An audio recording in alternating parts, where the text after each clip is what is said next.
The old woman fed 3 homeless children, not knowing that decision would change her life years later. Smoke from the pot rose slowly, mixing with the smell of hearty soup and fresh rolls. Mrs. Eleanor's cart was humble, but spotless.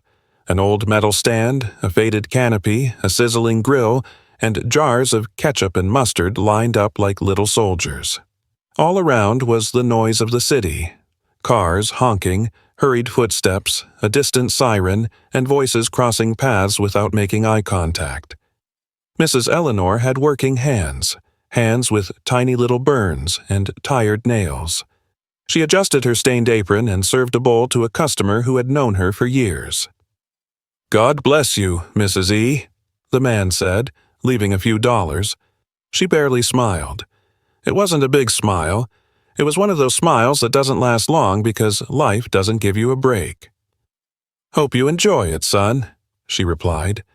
When the customer left, Mrs. Eleanor looked at the little cash box. It wasn't full. It never was. And today, it seemed even lighter. Sales were down because of roadwork on the block diverting people, and some new food truck that had set up 2 streets away with flashier signs and gourmet options.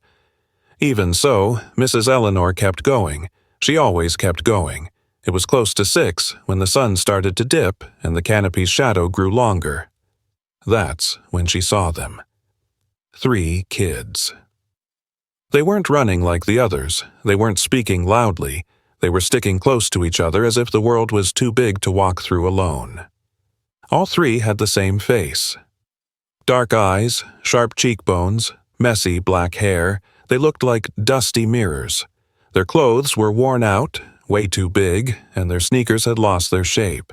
They didn't have backpacks. They didn't have an adult. They just had hunger. Mrs. Eleanor looked at them once, without making a scene. She didn't clutch her chest. She didn't make a drama out of it. She just looked at them the way you look at something that hurts because it's real. The kids stood there, 2 meters from the cart, not daring to get any closer. One of them, the one in the middle, took a step forward and spoke softly. "Ma'am, do you have anything left over that you can't sell?" Mrs. Eleanor held the ladle in mid-air. She'd heard that phrase before, from other kids in other years, but there was something different about these ones. They weren't asking with a scheme. They were asking with shame. "Do you have a mom?" she asked, without accusing them. The 3 of them looked at each other like the question was a physical blow. "No," said the middle one, and his voice barely cracked. "We don't." Mrs. Eleanor swallowed hard and looked at the pot. She looked at the ready bowls, she looked at the little cash box, and then she looked at the 3 children again. The one on the right looked down. The one on the left pressed his lips together as if he was trying not to cry. Mrs. Eleanor took a deep breath and made a decision. It didn't feel heroic to her. It felt simple. "Come here," she said, motioning with her hand. "Come closer. I don't bite." The 3 of them approached slowly, as if they were afraid it was a trap. Mrs. Eleanor served them 3 small portions with what was left. They weren't full bowls like for an adult, but they were hot, and when you're hungry, warmth is a promise. The children sat on the plastic stools, right next to each other. They ate fast at first, anxiously, and then slower, as if their bodies finally realized that, yes, there was going to be food in their stomachs. Mrs. Eleanor watched them eat and felt a knot in her chest she couldn't explain. Maybe it was the memory of her own son, maybe the exhaustion of so many years, or maybe that bitter thought that no one should see 3 kids eating like it was their last chance. "What are your names?" she asked, trying to keep her voice from shaking. The 3 looked at each other again. "I'm Matthew," said the first one. "I'm Gabriel," said the second one, the one in the middle. "And I'm Daniel," said the third. Mrs. Eleanor nodded slowly, etching those names in her mind like someone guarding something they don't want to lose. "And where do you sleep?" she asked. The 3 of them looked down. "Wherever we can," Gabriel murmured. Mrs. Eleanor tightened her fingers around the ladle. She looked around. People were passing by, buying things, not looking. A couple crossed the street laughing, not noticing the kids. A man in a nice shirt barely turned his head and scowled, as if hunger was contagious. Mrs. Eleanor felt a stab of anger, and then she heard a voice behind her, cold as stone. "Mrs. E, giving away food again." She turned around. It was a man from the neighborhood, one of those types who always talks like he owns the block. Mr. Roger, the one who claimed to know the people in charge of city permits. "Don't come complaining later when you don't have enough money," he added, looking at the kids like they were garbage. The triplets sat perfectly still. One gripped the edge of his bowl, another hid his face. Mrs. Eleanor straightened up, even though her back hurt. "I'm not complaining," she said firmly, "and they are eating." Mr. Roger let out a little laugh. "You're going to fill your cart with vagrants," he muttered, "and then the inspectors come, and that's it. Goodbye." Mrs. Eleanor held his gaze without lowering her head. "Let them come," she said. "There's nothing dirty here, just hunger." Mr. Roger clicked his tongue and walked away, but his threat stayed there, floating in the air. Mrs. Eleanor watched the children. Matthew looked at her like he couldn't understand why anyone would stand up for them. Gabriel swallowed slowly. Daniel tightened his lips with held-back rage. Mrs. Eleanor lowered her voice. "Eat up," she told them. "And when you're done, tell me where you're going. I won't rest easy if I just let you go like this." The three looked at each other, and for the first time their eyes showed something more than hunger. They showed a tiny hope, like a flickering flame.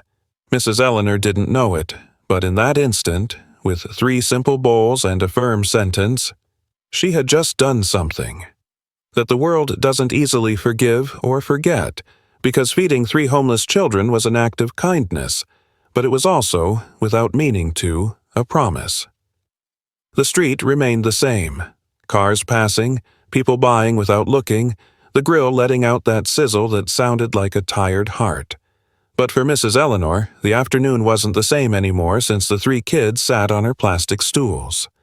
Matthew, Gabriel, and Daniel finished their portions with care, as if they wanted to stretch the warmth of the food so it would last longer.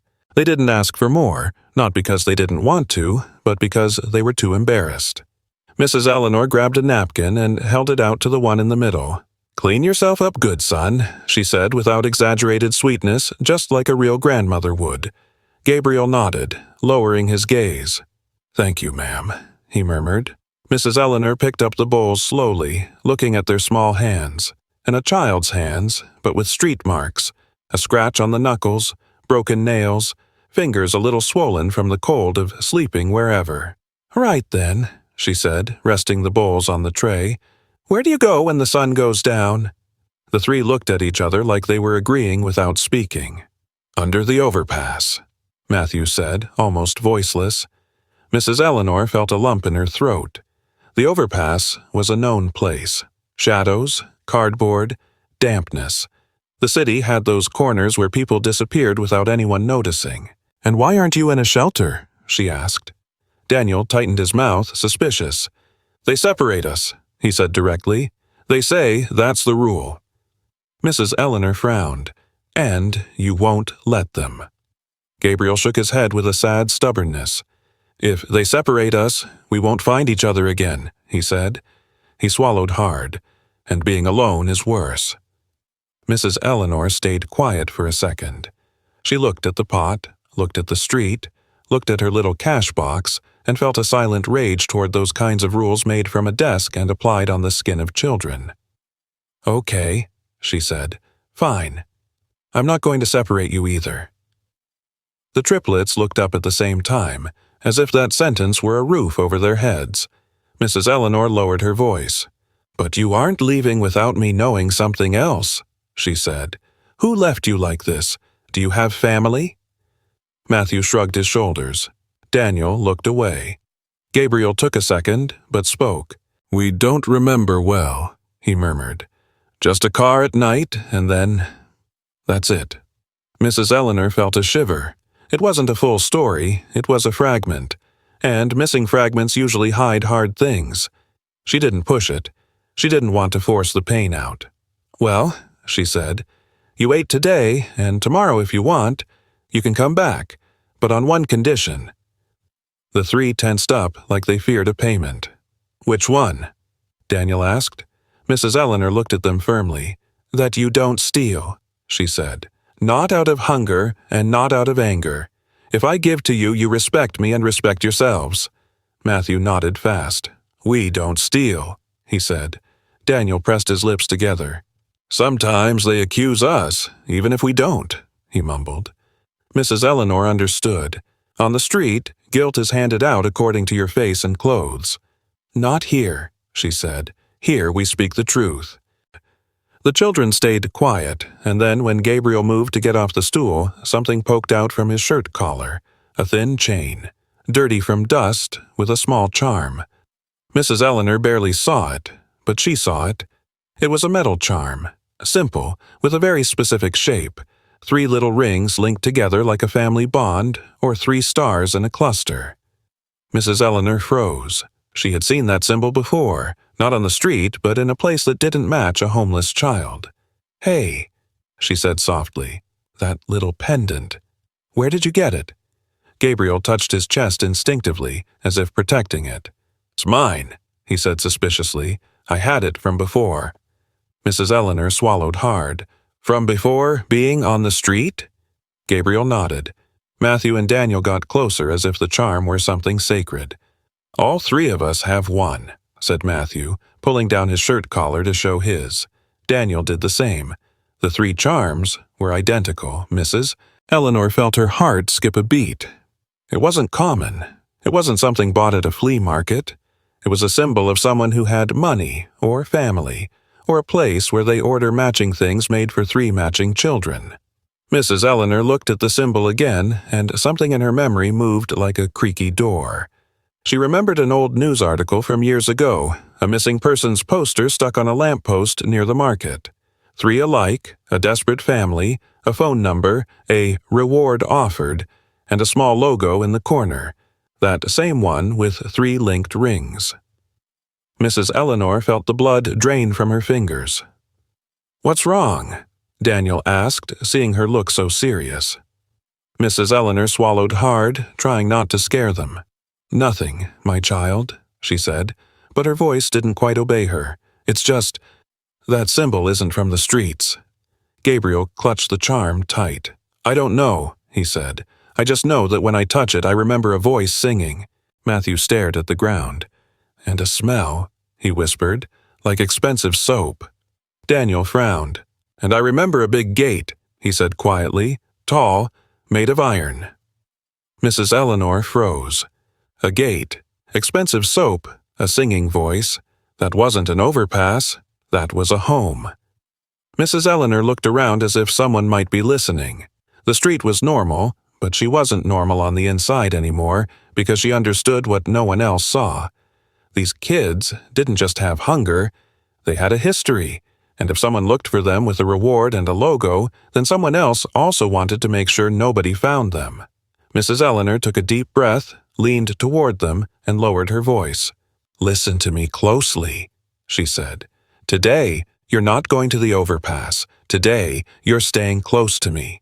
And not because I want you to, but because I feel like someone might want you gone."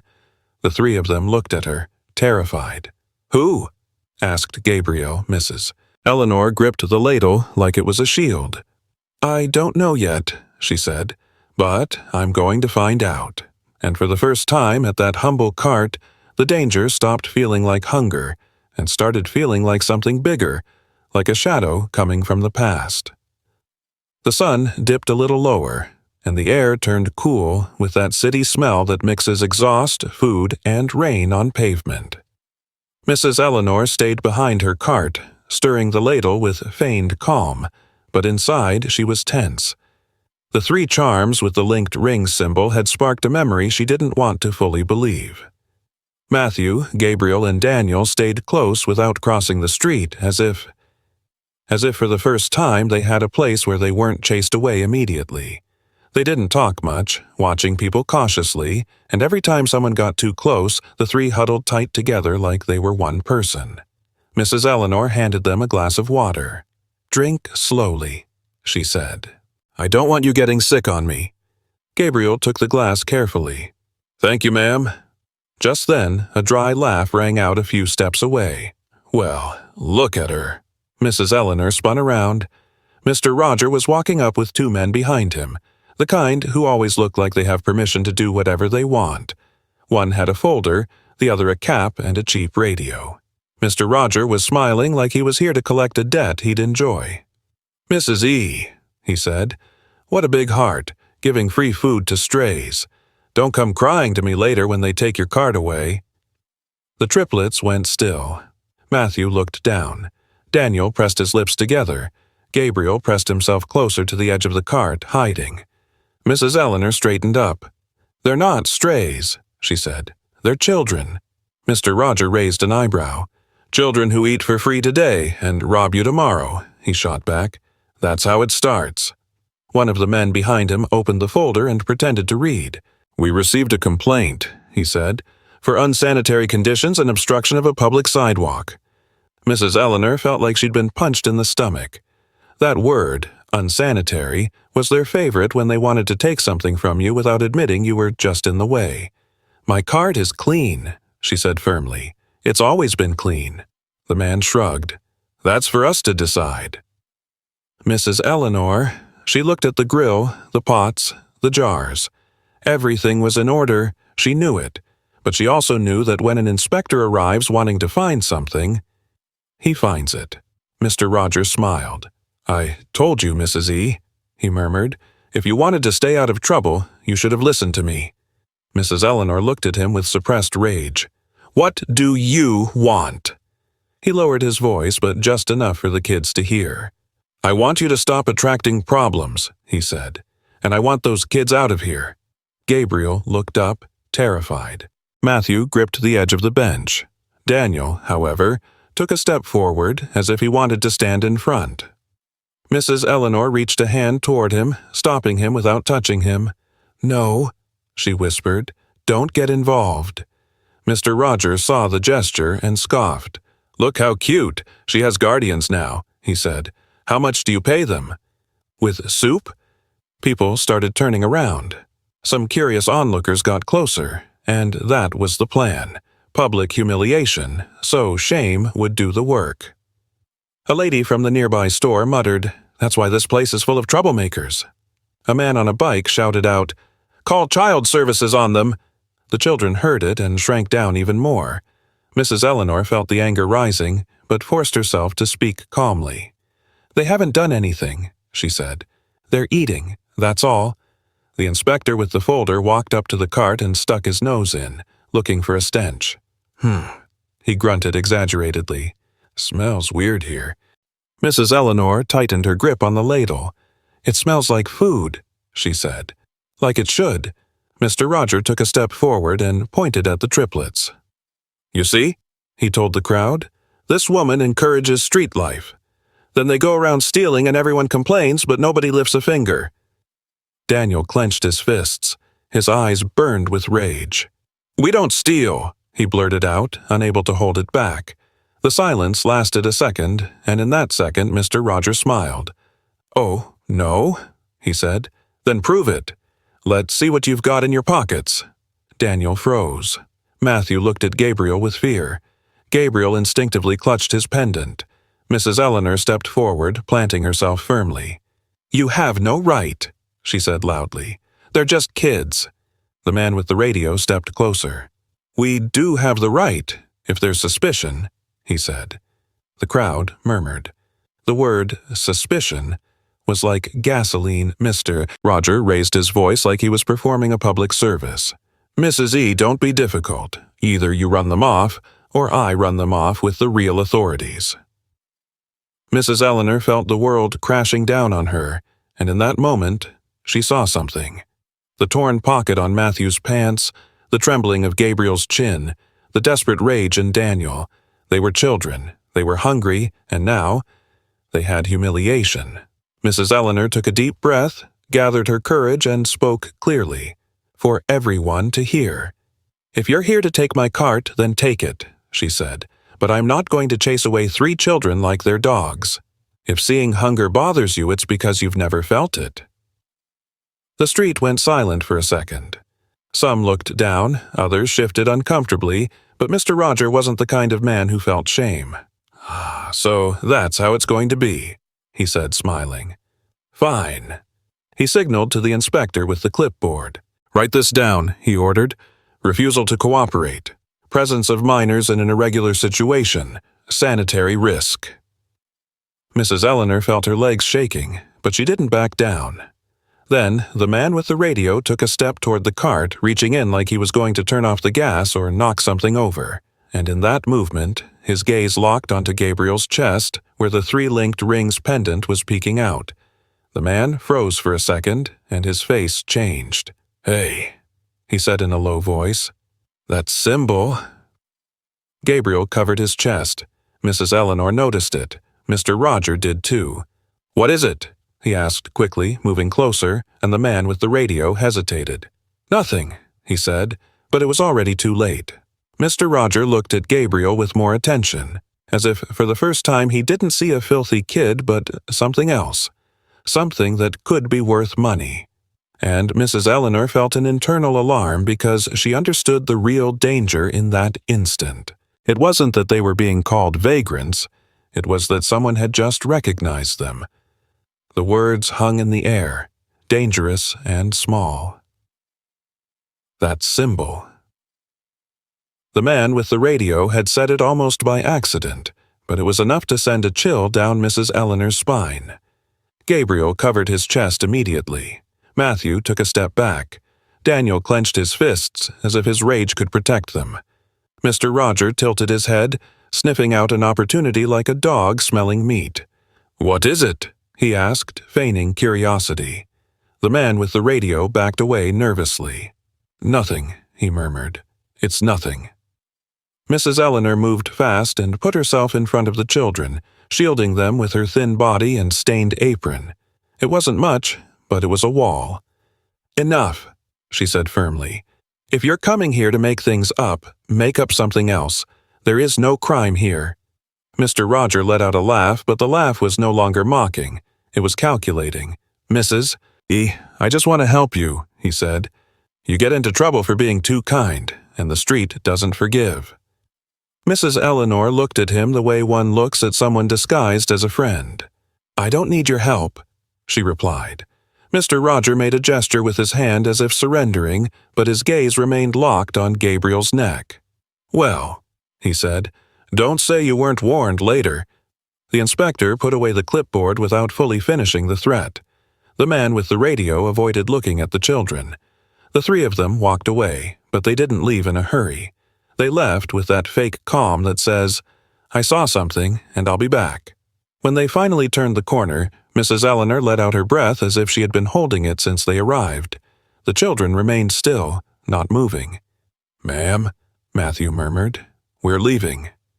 Mrs. Eleanor looked at the street, looked at the cart, looked at the setting sun, and decided without saying it yet. Today, you are not leaving my side, she said. Not to the overpass, not anywhere. Gabriel's eyes went wide. But if we stay, they'll shut down your cart. Mrs. Eleanor gripped the ladle as if it were a cane. The cart can be lost, she said. You cannot. Daniel lowered his gaze for a second, swallowing something down. Then he spoke with a small voice, almost ashamed. We don't want to be a burden.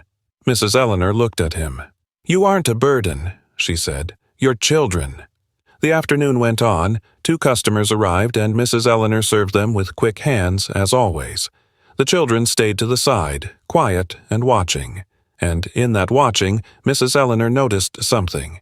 They weren't street kids in the way people usually think. They didn't have the knack for stealing. They had the knack for enduring. When a customer left extra change, Matthew saw it, but he didn't reach out his hand. When a lady got distracted with her open purse, Gabriel looked at it and closed it discreetly so no one would take anything.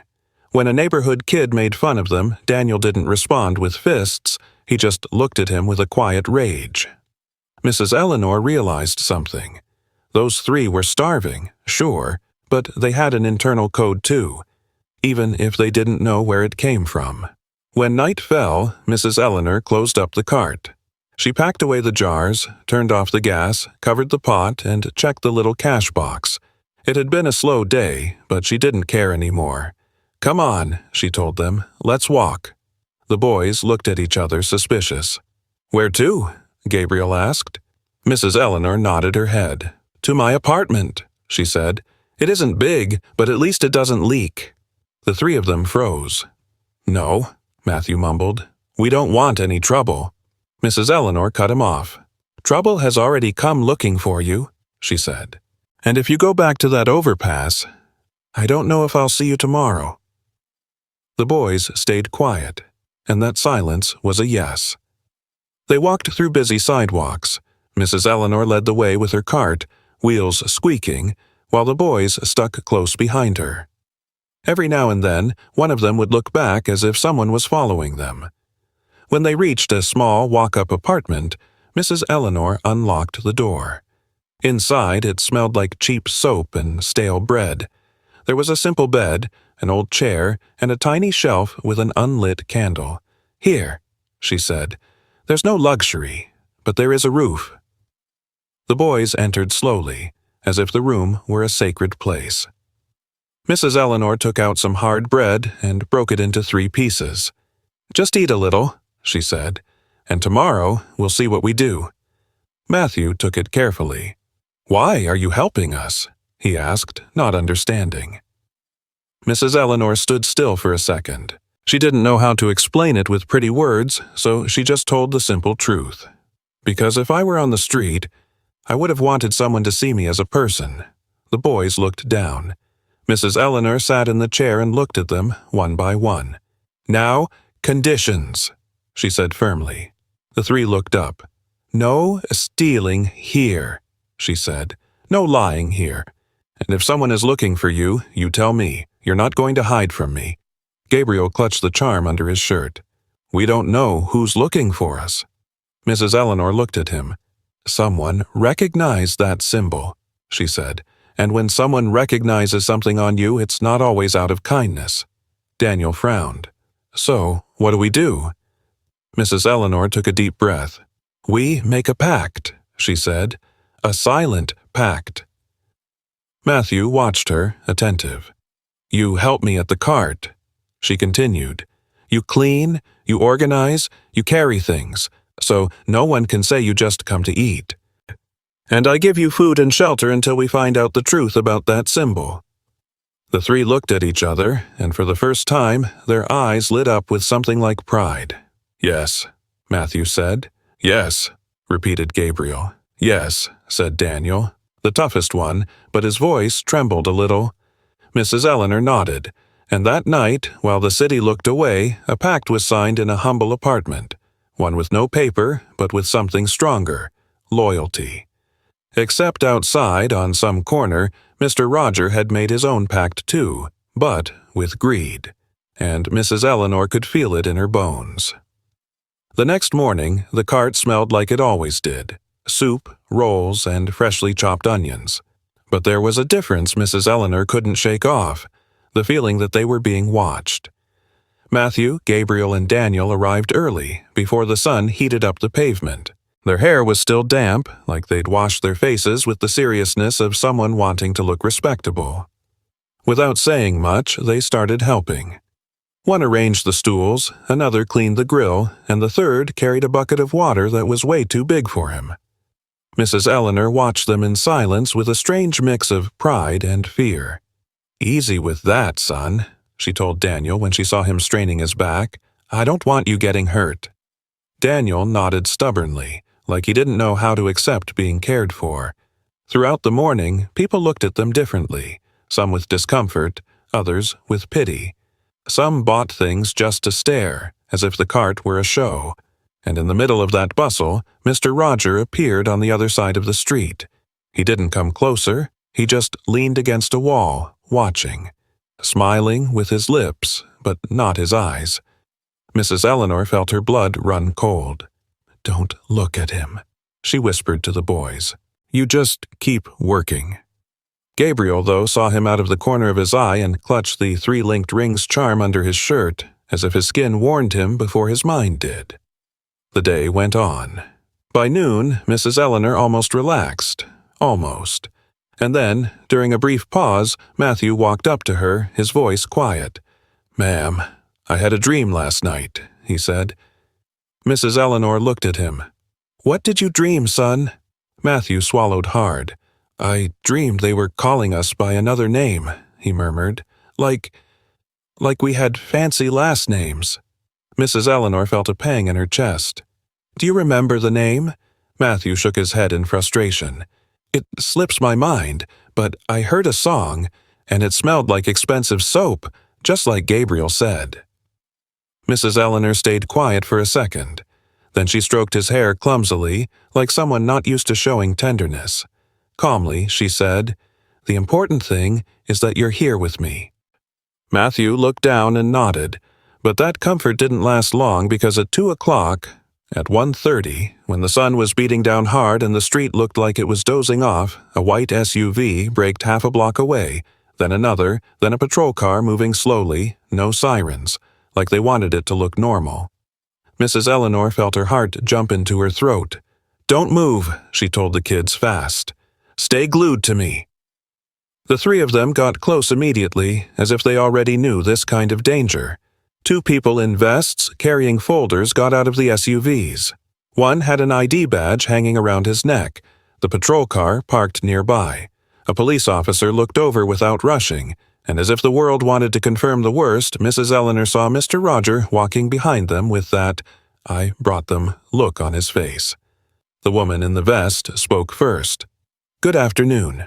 We're here regarding a report of minors in a street situation, presumed health risk, and possible exploitation." Mrs. Eleanor felt her face burn. "Exploitation," she repeated. "I fed them." The man in the vest held up the folder. "Ma'am, we're not accusing you," he said with a mechanical voice. "We just have to verify. Do these children live with you?" Mrs. Eleanor clutched her apron. "They stayed last night," she admitted, "because they were on the street." The woman looked at the 3 boys and her voice softened a bit. "Boys, what are your names?" Matthew opened his mouth, but Daniel stepped forward, suspicious. "Matthew, Gabriel, and Daniel." The woman nodded, taking notes. "Do you have family? Is anyone looking for you?" Mrs. Eleanor felt the world spin a little. If she said yes, maybe they'd take them. If she said no, maybe they'd take them anyway. "I don't know," she said honestly. "I just know someone recognized a symbol they're wearing." The man in the vest frowned. "Is that so?" Gabriel instinctively covered his chest. The woman leaned in gently. "Don't worry," she said. "We're not going to hurt you, we just want to help." Mrs. Eleanor heard that phrase and still, the fear didn't go down. Not because she thought they'd hurt them, but because she knew what she'd already been told. "You separate them. Don't take them separately," Mrs. Eleanor blurted out, almost without thinking. "I beg you, if you separate them, they get lost." The woman in the vest looked at her with a mix of exhaustion and pity. "Ma'am, I don't decide that," she said. "There are protocols." Daniel clenched his fists. "No," he said, and his voice cracked. "Don't separate us." Matthew clung to Gabriel. Gabriel stood still, his gaze fixed on the patrol car. Mrs. Eleanor felt like her chest was splitting open. "Look at the cart," she said desperately, pointing. "It's clean. They help out. I'm not using them. I just couldn't leave them." And the bored policeman said, "Lady, don't make this complicated." And that indifference felt like a blow. Then the man in the vest opened his folder and showed something. A printed sheet with a logo in the corner. Mrs. Eleanor froze. 3 linked rings, the same symbol. The woman in the vest looked at Mrs. Eleanor with a new seriousness. "Ma'am, these children might have been reported missing years ago." She paused. "We have to take them into protective custody to verify their identity." Mrs. Eleanor felt her legs go weak. "Missing," Mr. Roger whispered behind them, smiling like he'd just won the lottery. "See, Mrs. E," he said, "you sticking your nose where it doesn't belong."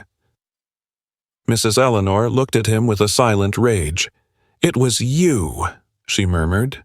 Mr. Roger shrugged. "I just reported it," he said, "for the good of the children." A lie wrapped in goodness. The Vests approached the triplets calmly, without aggression, but firmly. The boys took a step back, clinging to Mrs. Eleanor.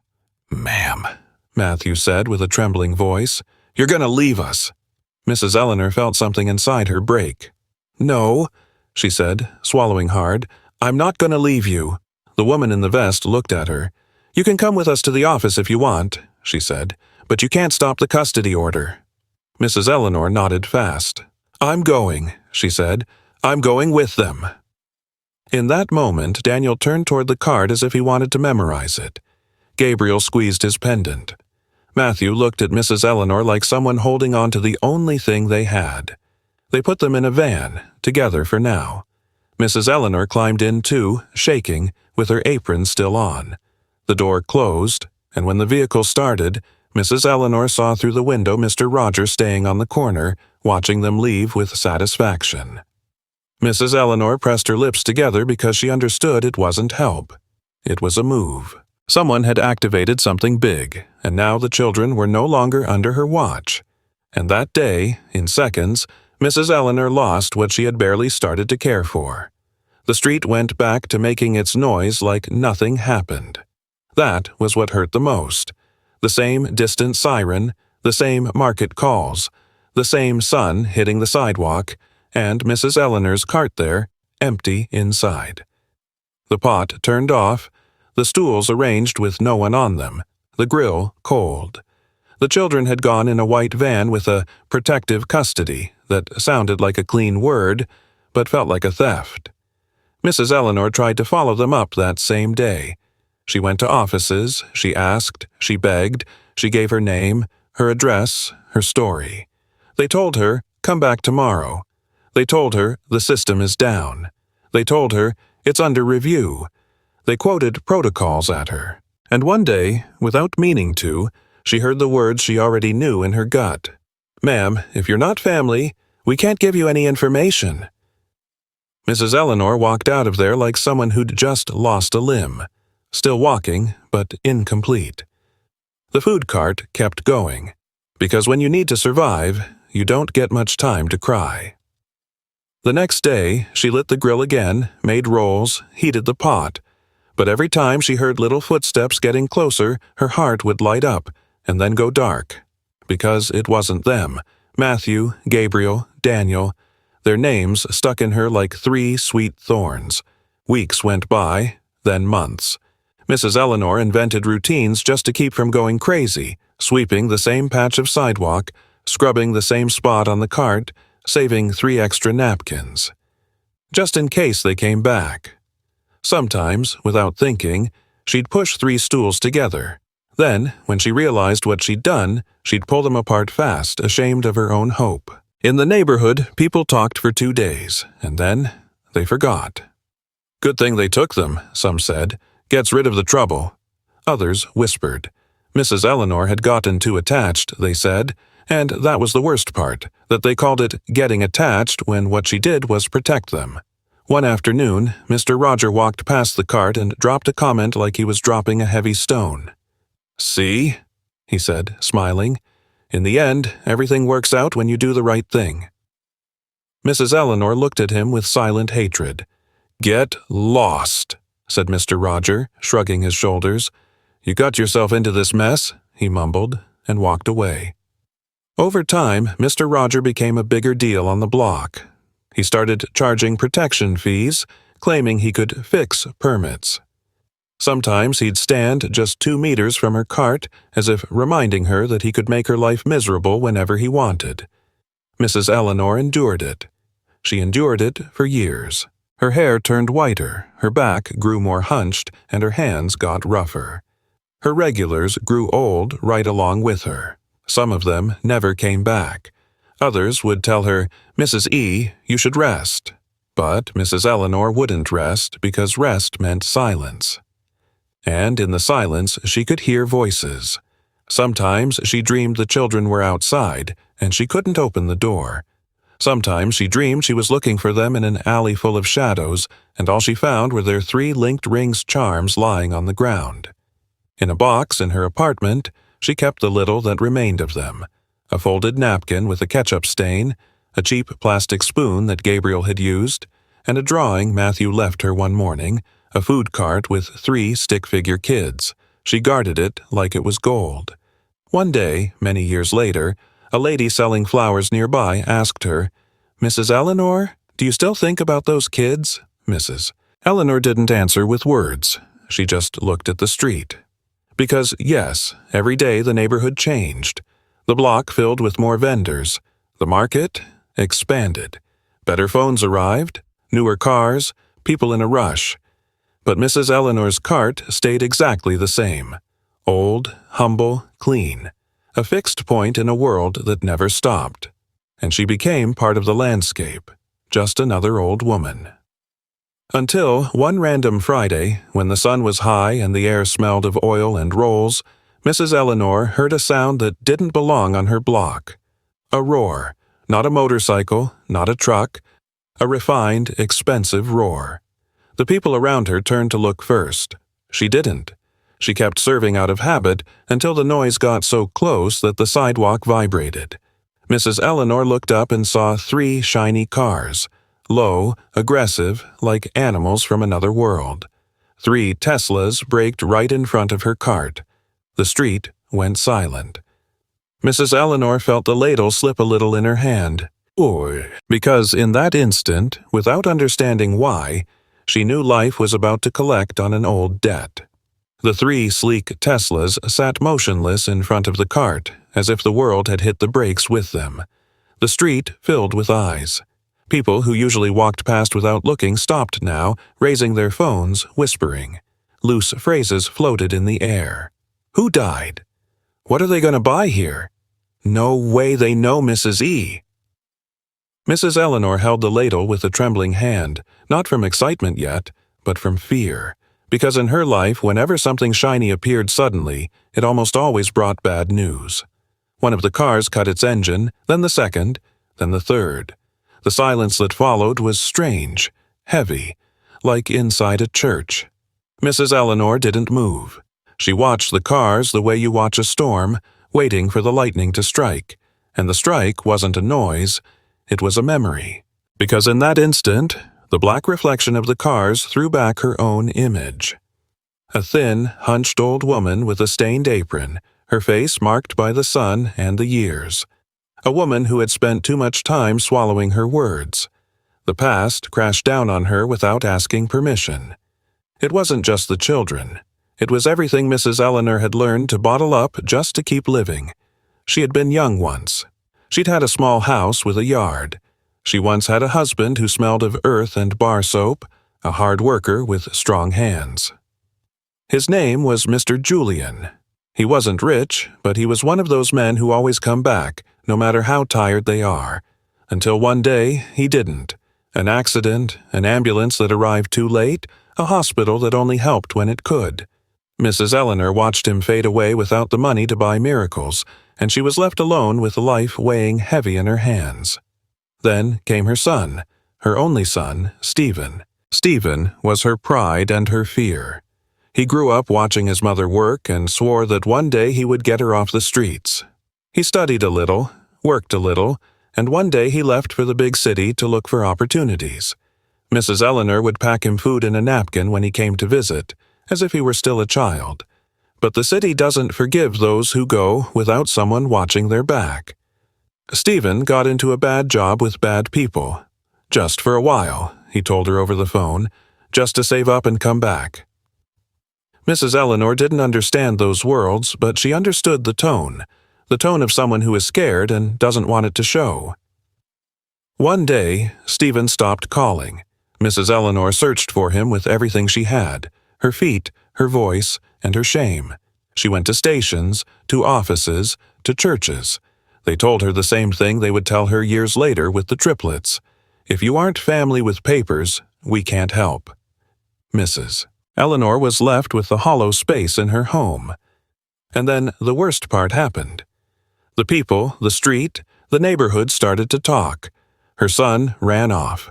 Her son was a thief. Her son left her for another woman. Mrs. Eleanor never knew the whole truth. She only knew that when loneliness moves in, it starts bending you from the inside. That's why, when she saw Matthew, Gabriel, and Daniel that afternoon, starving, it wasn't just kindness. It was one wound recognizing another wound. It was a mother without a son, looking at 3 children without a mother, and that's why she cared too much, as people said, because in them, Mrs. Eleanor felt a second chance to do something right, even if the world told her she was worthless. The roar of cars brought her back to the present. A door opened, then another, then another. 3 men stepped out almost at the same time, all 3 tall, all 3 with presence, all 3 with that quiet elegance that doesn't need to shout. They weren't boys from the neighborhood. They looked like they were from another world. Mrs. Eleanor looked at them and felt a strange jolt, like when something familiar is hiding inside the impossible. And yet, her first reaction was human. She lowered her eyes because the first thing she felt was shame. Shame for her old cart, for her apron, for her burned hands, for her whole life summed up in a cooking pot. She wanted to hide behind the cart, but she couldn't.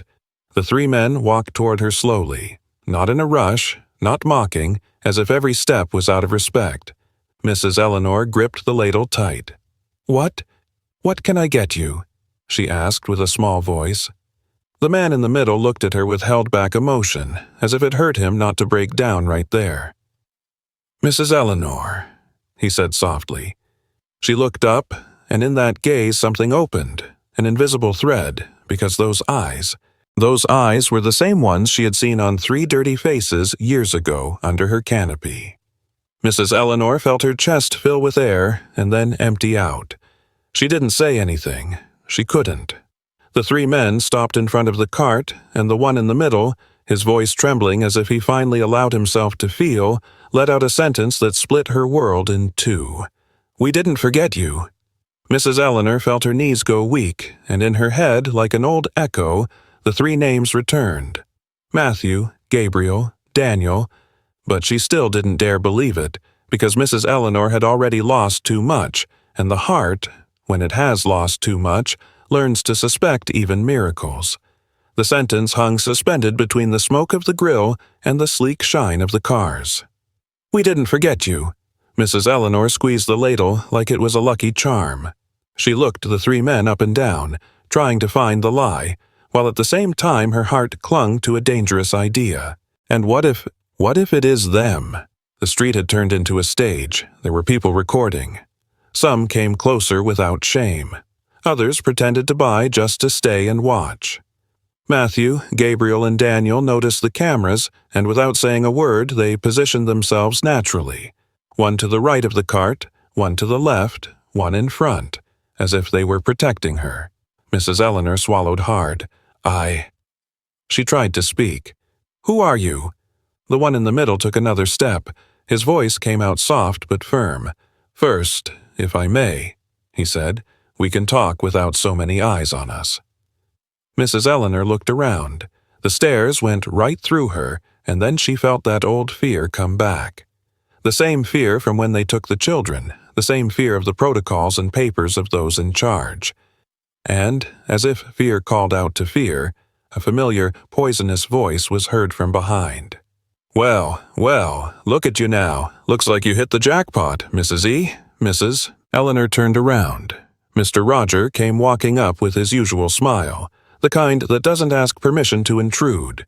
He had his hands in his pockets, confident, as if the street still belonged to him. The people looked at him with curiosity. He puffed himself up. "How nice," he said, raising his voice a little. "You help the community, right? And then the rewards come rolling in." Mrs. Eleanor felt her blood boil. "Get out, Roger," she said dryly. Mr. Roger let out a laugh. "I'm just here to say hello," he said, "and to ask something." He looked at the 3 men. "You guys own those fancy rides? 'Cause around here you need permits to park like that." Matthew looked at him without emotion. "We're not here to park," he said. "We're here to see Mrs. Eleanor." Mr. Roger tilted his head, feigning respect. "Ah, well, that's good," he said. "Because look, Mrs. E., I don't want people saying later that I didn't look out for you. There are rules here, and if money's involved, well, there are fees." Mrs. Eleanor clutched her apron. She knew that word. Fees meant extortion with a smile. Gabriel took a step toward Mr. Roger without raising his voice. "You're charging fees to an old lady?" Mr. Roger asked. He laughed, acting like it was nothing. "Don't get confused, young man," he said. "I don't charge. I help manage things, keep everything in order here." Mrs. Eleanor understood. Daniel gave Mr. Roger a dry look. "And did you help the day they took 3 kids away too?" The tension could be cut with a knife. Mr. Roger blinked for a fraction of a second, but Mrs. Eleanor saw it. His smile went stiff. "What kids?" he asked, feigning ignorance. "I don't even remember." Mrs. Eleanor felt a chill run down her spine. The triplets looked at each other as if confirming an old suspicion. Matthew spoke calmly. "We remember." The crowd around them murmured. Some people moved their phones closer. Mr. Roger threw his hands up, theatrical. "Oh, no," he said. "Don't go trying to blame me for things now. I'm a decent citizen." Mrs. Eleanor stepped forward, trembling with rage. "You pointed them out," she said, almost in a whisper. "You brought those people here." Mr. Roger smiled, but now it had an edge to it. "Mrs. E., don't get yourself into trouble," he said quietly, just for her. "It's in your best interest not to stir up the past, especially now that there's money involved." That sentence felt like a punch, because it wasn't just a threat, it was a warning. He saw an opportunity. Matthew heard it too, and his voice was firm but steady. "There's no money involved here. There's a moral debt, and you're not going to cash in on it." Mr. Roger shrugged, but his gaze turned dark. "Look, young man, I don't know who you are," he said, "but this block has an owner, and that owner is the law. If I make a call, inspectors show up, and it's bye-bye cart. And Mrs. Eleanor is too old to be dealing with shocks." Mrs. Eleanor felt fear rise like cold water, because it was true. Every time he wanted, inspectors appeared. Gabriel leaned in toward Mrs. Eleanor. "Don't be afraid," he said softly. "You're not alone today." Mrs. Eleanor looked at him, and those words caused a beautiful kind of ache. Because for years she had been alone, and loneliness makes you obey out of sheer exhaustion. Daniel gave Mr. Roger a cold stare. "If you threaten her again, we go public." Mr. Roger let out a short laugh. "Public," he said. "Around here, the public forgets by tomorrow, and you guys will be gone." "She stays." That was the cruelest line, because it was true. Mrs. Eleanor's life remained here, miracle or not. Matthew took a step closer, his voice low, dangerous because it was so calm. "We're not leaving." Mr. Roger looked at him, sizing him up. "Oh, no?" Matthew held his gaze. "We're not leaving until we fix what you broke, Mr. Roger pursed his lips for a second, then raised an eyebrow and smiled like a man deciding to play dirty. "Then we'll settle this the easy way, or the local way," he said, pointing at the city hall in the distance. He walked away, but not like someone retreating, like someone going for backup. Mrs. Eleanor watched him walk away and felt that old fear pierce her again. "They're going to do the same thing to me all over again," she murmured. "They'll come with papers, with police." Matthew looked at her, serious. "Yes," he said, "they're going to try." Gabriel clenched his jaw. "And this time, we'll be ready." Daniel looked around at the cell phones, but first said, "We need to get her out of here before the fear silences her." Mrs. Eleanor swallowed hard. The miracle was already here, but so was the system.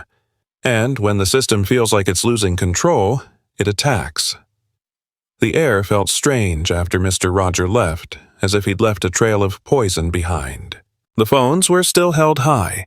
People kept murmuring, and Mrs. Eleanor, even with the 3 men right in front of her, felt that same old fear. The fear of papers, of red tape, of the world crushing you without ever laying a hand on you. Matthew spoke quietly. "We're moving," he said. "We're exposed here." Mrs. Eleanor clutched her apron. "Where to?" she asked, her voice trembling. Gabriel looked at the cart, the pot, the grill. "First, let's close this up," he said. "We're not letting them use this to claim you ran away." Daniel stepped in front of the crowd and raised a hand, not shouting, just setting a boundary. "Excuse me," he said. Don't record the lady. Have some respect." Some lowered their phones in shame, while others moved closer, morbidly curious. A woman blurted out, "Well, if those cars are showing up, she must be into something." Mrs. Eleanor felt the shame like a physical blow. That same block, where they used to ignore her, was now looking at her like her poverty was just a disguise. Matthew walked up to the cart and calmly started packing things up. He didn't rush anything, clearly trying not to cause a scene. Gabriel killed the gas. Daniel arranged the stools. Mrs. Eleanor watched them, feeling a strange mix of emotions, gratitude and panic. "Don't get into trouble for my sake," Matthew murmured. He looked her in the eye.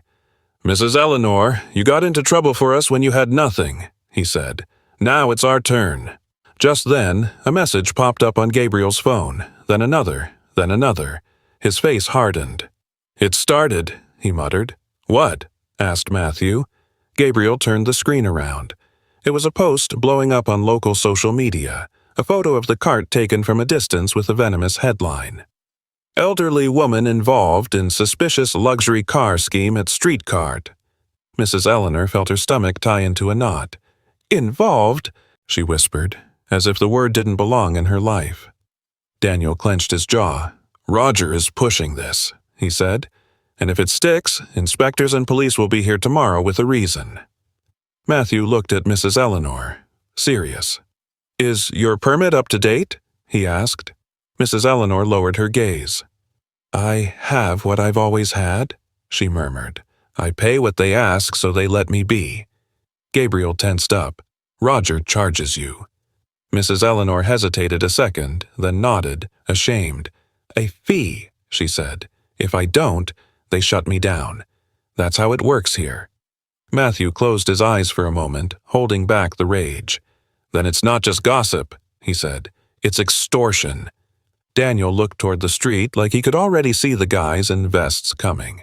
"And Roger isn't satisfied with his cut. Now he wants to use you guys," he said. At that moment, Mrs. Eleanor heard a phrase that cut off her air. It came from two men standing nearby, whispering. "Must be some old scam, that's why she's getting those cars." Mrs. Eleanor felt like crying, but she swallowed the tears out of habit. The shame made her want to disappear. Matthew noticed, and that's when the shift happened. He wasn't just a man with money anymore, he was someone with a debt in his heart. "It's over," he said, and his voice wasn't soft anymore. Gabriel looked at him. "What are you thinking?" Matthew lifted his phone and dialed. "We're going to do what's never done here," he said. "Call the top." Daniel raised an eyebrow. "Who?" Matthew answered without showing off, just with decision. "The district attorney and a major news outlet. Today, with proof." Mrs. Eleanor looked at him, terrified. "No, don't do that," she whispered. "Here, when you talk, you pay for it." Matthew leaned toward her with respectful firmness. "Mrs. Eleanor, you've already paid for years," he said. "With fear, with loneliness, with silence. Now we're going to collect with the truth." Mrs. Eleanor felt something inside her break loose. Gabriel quickly opened another screen on his phone, an old photo saved like treasure. It was blurry, but you could see a newspaper clipping with 3 identical little faces. In one corner, the 3 linked rings. "I kept this as long as I could," he said quietly.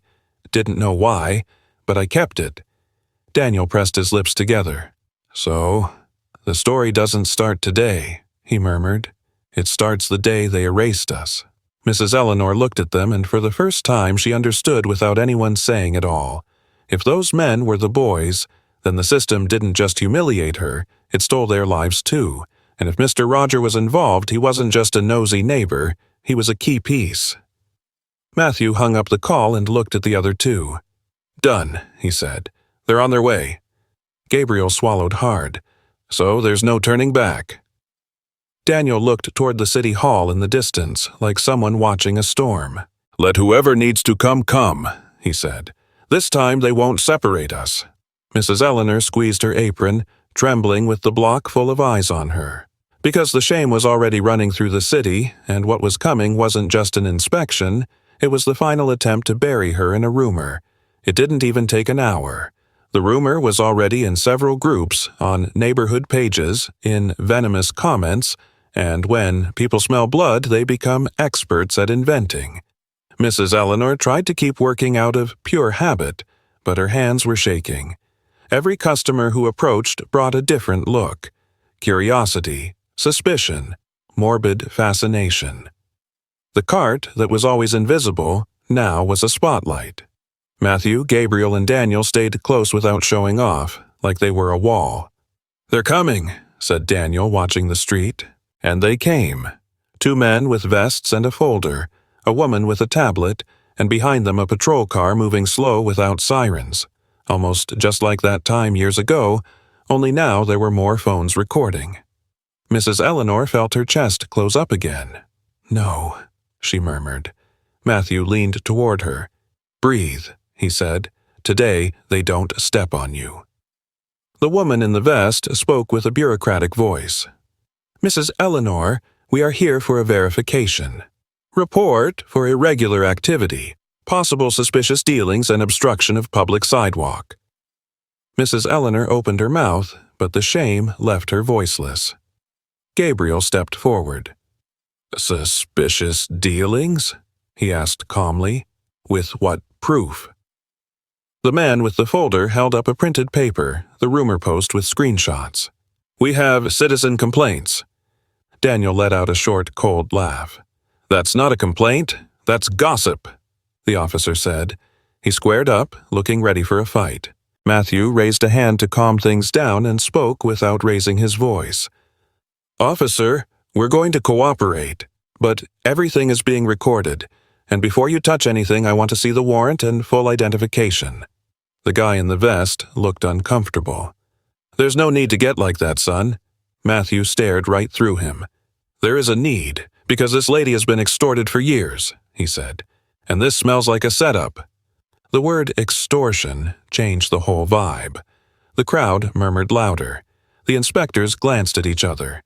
Just then, Mr. Roger appeared at the end of the street like the whole scene belonged to him. He didn't come close immediately, just watched with a cocky look. Daniel pointed him out with his chin.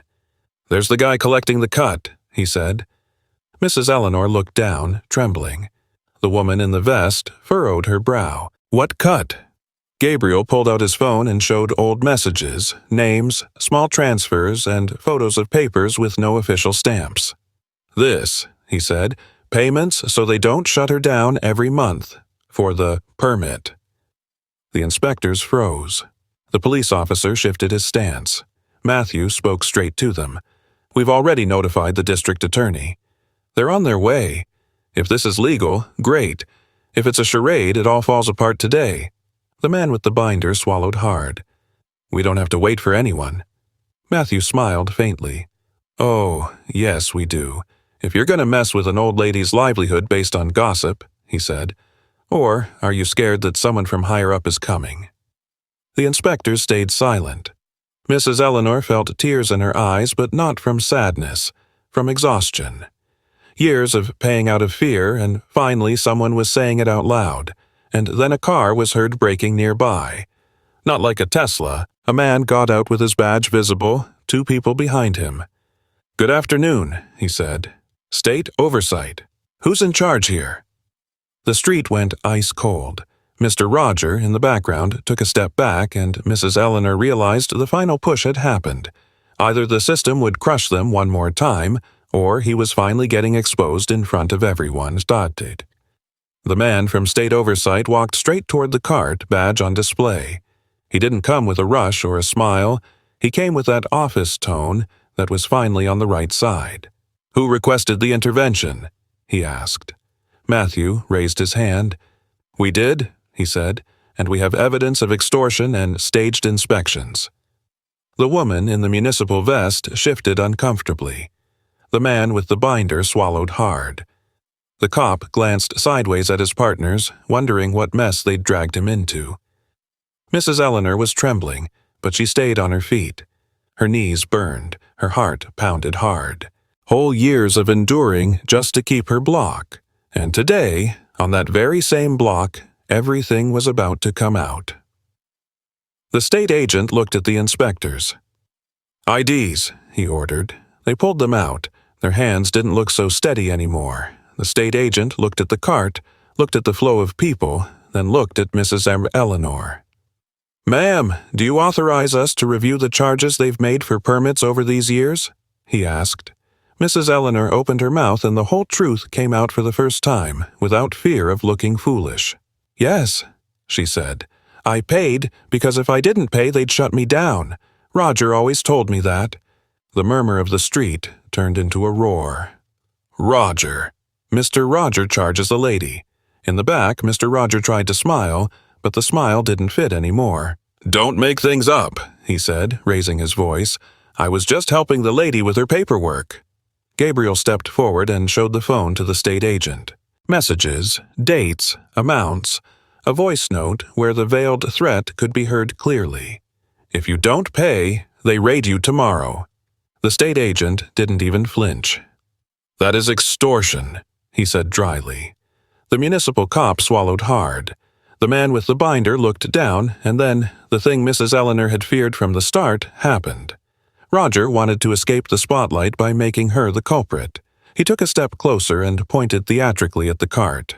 Hold on, he shouted. "If you want to investigate the stuff about the kids too, because this lady has always been into weird stuff. She even kept 3 missing brats." Mrs. Eleanor felt the blow like a public slap in the face. The street froze. The state agent looked at him without emotion. "What kids?" Mrs. Eleanor swallowed hard. Her hands were shaking. Matthew spoke for her. "Us," he said. Silence. Gabriel and Daniel stood at her sides, as if holding up the air around her. "Officer," Matthew continued, "years ago, when we were kids, they took us into protective custody from this very cart. And him," he pointed at Roger, "he was the one who triggered it all." Mrs. Eleanor felt like her chest was cracking open. The word "us" was a miracle spoken out loud. The people looked at the 3 men with new eyes. Them. "Those are the kids," and the state agent furrowed his brow. Serious. "Do you have a way to prove it?" Gabriel pulled a chain from his neck. He held it up, a small metal charm, 3 linked rings. Then Matthew took out his, then Daniel took out his. 3 identical symbols. Mrs. Eleanor felt the tears rising without permission. Matthew looked at Mrs. Eleanor, his voice finally cracking. "You fed us when nobody else would," he said. "You gave us a roof over our heads. You defended us. You were the closest thing to a family we had." Mrs. Eleanor pressed her hand to her chest. I just," she tried to say, and then she broke. Not with screams, but with that silent weeping of someone who has held it in for years. "I looked for you," she whispered. "I looked for you so hard. Nobody would tell me anything. They told me I wasn't family, and I was left with nothing but your absence." Daniel lowered his head, holding back his rage. "They separated us for a while," he admitted, "but we found each other again, and since then we made a promise to come back for you." The street wasn't murmuring anymore. The street was listening. Roger, seeing everything crumbling down around him, tried to spin the narrative. "Just stories," he said. "Anyone can make that up." The state agent raised his hand. "Sir, that's enough," he said. "We have wire transfers, voice notes, witnesses, and proof of intent to manipulate an operation. You are under arrest for extortion and fraud." Roger froze. Arrested. He stammered, looking at the inspectors as if searching for salvation. "You guys know." The inspectors looked down. Nobody saved him. The police officer stepped forward, and there it was. Poetic justice. The man who made a living scaring others was now truly scared himself. Roger screamed, kicked, and demanded to speak to someone higher up, but he didn't reach anyone up there, because his power only existed as long as nobody called him out. Mrs. Eleanor watched him go and didn't feel joy. She felt relief. Years of relief. The state agent approached Mrs. Eleanor. "Ma'am, your card is protected while we investigate. Nobody is going to shut you down for this, and if you wish, you can file a formal complaint about the payments." Mrs. Eleanor nodded with a broken voice. "Yes," she said, No more living in fear. Matthew took her hand, his elegant hand over her rough one. It was a contrast that hurt in a beautiful way. "You won't live with fear anymore," he said. The people around them started clapping, shyly at first, then louder. It wasn't for the Teslas, it was for seeing an abuser finally fall. And then, when the noise died down, Matthew leaned toward her as if he were a child again. "Grandma," he said, "we came back." Mrs. Eleanor looked at him as if her heart finally dared to believe. Matthew whispered. Matthew smiled through tears. "Yes, Gabriel." He looked at the second brother. Gabriel nodded. "Yes, Mrs. E. It's Daniel." Daniel swallowed hard, tough on the outside, broken on the inside. "Yes, Grandma." Mrs. Eleanor closed her eyes for a second and let out what she had held in for years. "Thank you. My God." The three of them hugged her carefully, not squeezing, as if they were afraid they might break her.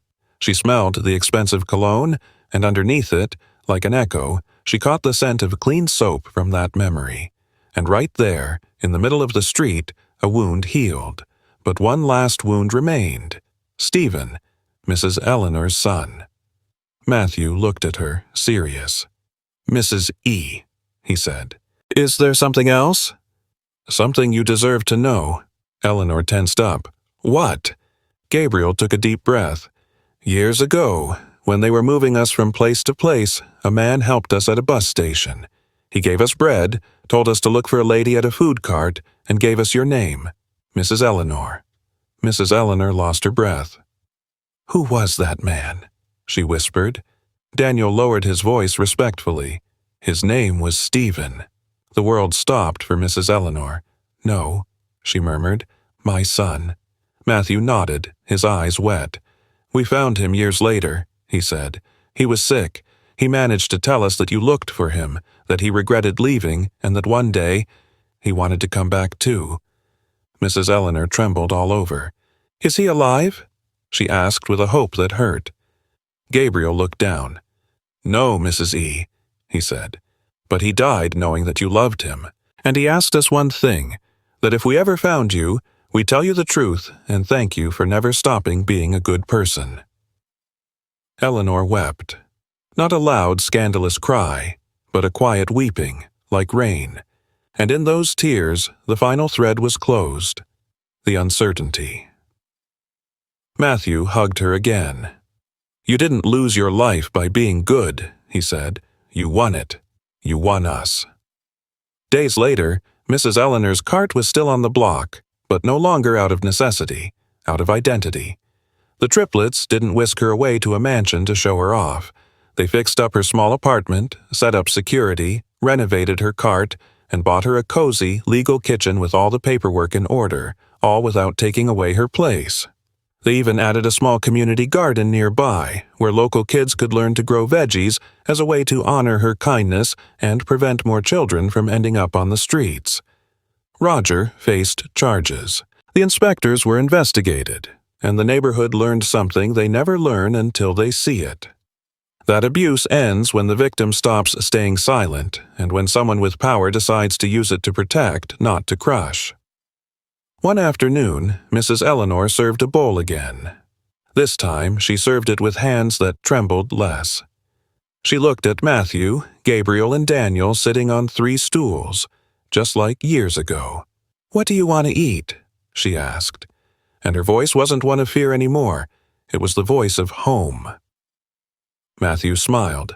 "Whatever you want, Grandma," he said, and Mrs. Eleanor understood the lesson with a new kind of peace. Sometimes, a shared meal doesn't just fill the stomach. It brings families back.